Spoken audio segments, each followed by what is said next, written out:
they're not bolted in. This is just rebar. It's quick, it's easy, it's stable. So I did a video earlier talking about how I attached this older John Deere plow to this newer style John Deere mower, how I had to make the bracket and weld up some mounts. I quickly discussed how I made this mount up here for the handle to be able to raise and lower the blade.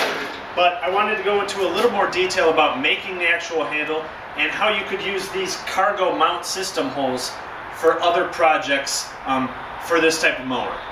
So as I said in the previous video, I needed some sort of handle to be able to raise and lower the plow.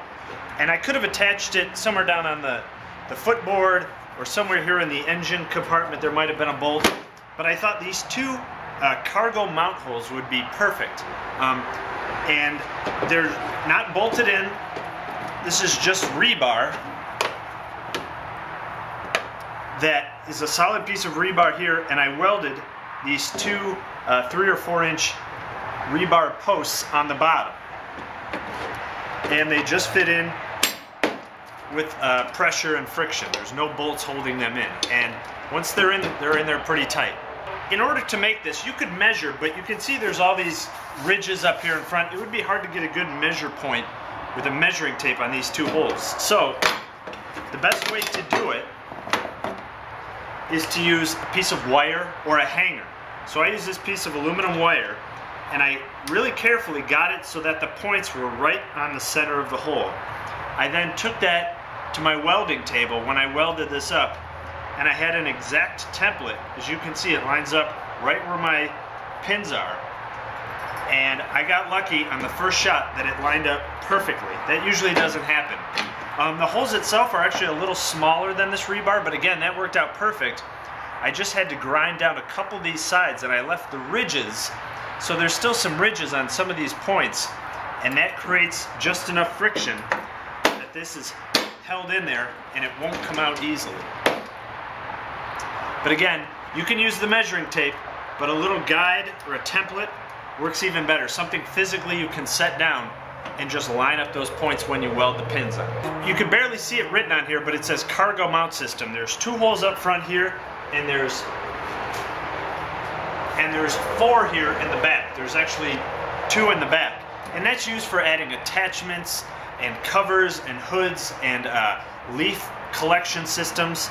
But you could make all sorts of attachments that would fit into these holes, like a light bar. When you're going to plow in the winter, you might want a light here, or some sort of dial.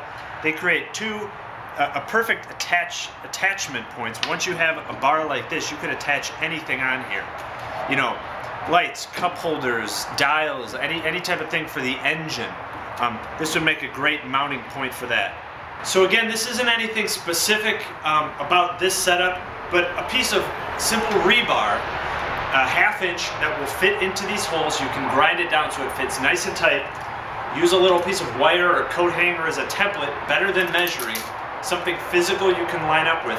And this just creates a million possibilities you could mount this to. A mounting surface for a light, for a handle, for gauges and dials. Anything you can mount it to, you could use it right here. That way you're not having to mount somewhere inside the frame and a bracket on there. So I really like that they give you options here for these mounting holes. It's called the cargo mount system, and you can just place it right in there, and I can take it off whenever I don't want it, and I don't have it on there. It's quick, it's easy, it's stable, and I really like how this turned out. So let me know what you think. Thanks.